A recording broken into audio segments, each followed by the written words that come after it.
தொழிற்சங்க தலைவர் என்ற பன்முக தன்மை கொண்டவர் வ.உ.சி. பொய் வழக்குகளால் பாதிக்கப்பட்ட ஏழை மக்களுக்காக இலவசமாக வாதாடினார். சிறு வயதிலிருந்தே மிகுந்த தன்னம்பிக்கையும் தைரியமும் கொண்ட வ.உ.சி. பொய் வழக்குகளால் பாதிக்கப்பட்ட ஏழை மக்களுக்காக இலவசமாக வாதாடினார்.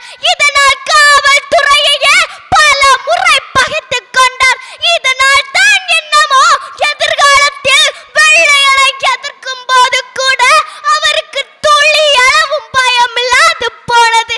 சிறு வயதிலிருந்தே சுதந்திர தாகம் அதிகம் கொண்டவராக காணப்பட்ட வ.உ.சி. இந்திய வணிகத்திற்காக நம் தாய்நாட்டிற்குள் நுழைந்த ஆங்கிலேயர்களிடம் நாம் அடிமைப்பட்டு இருப்பதை சிறிதளவும் விரும்பவில்லை. எனவே இந்திய நாட்டின் செல்வங்களை கொள்ளையடித்துக் கொண்டிருந்த ஆங்கிலேயருக்கு எதிராக 1960ஆம் ஆண்டு சுதேசி நாவாய் சங்கம் எனும் கப்பல் நிறுவனத்தை தொடங்கியதோடு நின்று விடாமல் 1936ஆம் ஆண்டு நவம்பர் 18இல் தன்னுயிர் நீத்தார் என்று கூறிய உரையை முடித்துக் கொள்கிறேன். நன்றி, வணக்கம். வாழ்க பாரதம், வளர்க வ.உ.சி. இரண்டாவது